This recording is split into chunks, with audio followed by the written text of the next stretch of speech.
as we're making our plans and going forward with bringing our offering to the marketplace and clarifying our offering and then bringing it out, what we might experience is strongly embedded habitual patterns. A lot of people share this with me as a meditation coach and as a business coach of a kind of deeply baked in feeling of being our own worst enemy, our own obstacle to manifesting what we're trying to manifest, out of a sense of self-doubt, lack of confidence, maybe self-worth. So this seems to be a strong enough pattern that it's worth talking about. And it was something that Trungpa Rinpoche used to call poverty mentality, another great phrase that he cooked up as far as I know, which is now in the vernacular. So what does it mean, poverty mentality? It means we cannot connect with our sense of richness and abundance about who we are and what our offering is. And so it's like having termites in your house. They're just gnawing away at the foundation while you're living in the house. So how do we address this if it comes up? So I'm going to read a little passage from the book, from my book, and we'll talk about it a little bit. As mentioned, Trungpa Rinpoche often used the phrase poverty mentality to express a loss of confidence in our basic being. When we experience poverty mentality, we don't feel competent, empowered, loved, or respected. Our mind has become like a swamp in which even uplifting possibilities get pulled into a dark and funky brew of self-doubt, hopelessness, and regret. If you've never experienced these kinds of feelings, you can skip this chapter. Otherwise, read on. If we recognize a pattern of poverty mentality in ourselves, what can we do about it? Such a mindset seems to create its own energy and momentum, a field effect in which we feel depleted, defeated, and unseated. Kind of a little rap thing there. It undermines our vitality, confidence, and stability. So here are a few steps to consider if we're suffering from poverty mentality. You can think of each of these as a slogan, if you like, or a central point to consider. The first one is to bring awareness to the situation. So that's an interesting point, is the poverty mentality, like a shadow side, the way people talk about the shadow side these days, can be operating outside of the realm of our sort of conscious awareness.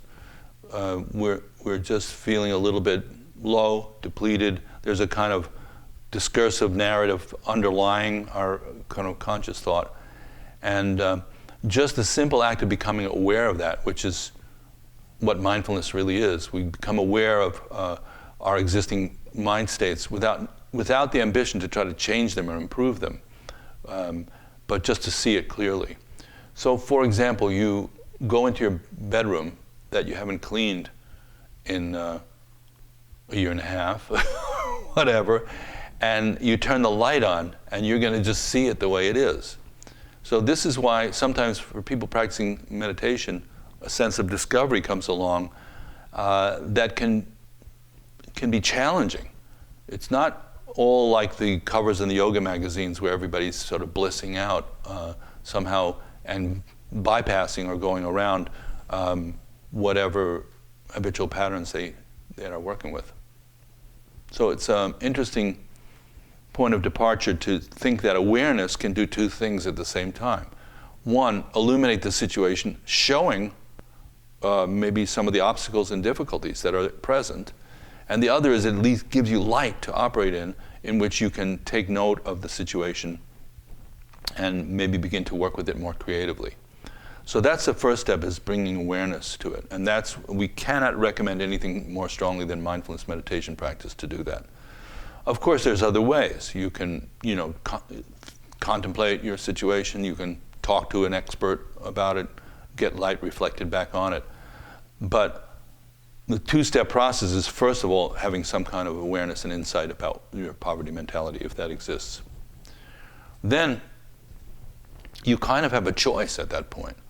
And this is where it's interesting to think of yourself as as the creator of your reality rather than the victim of it.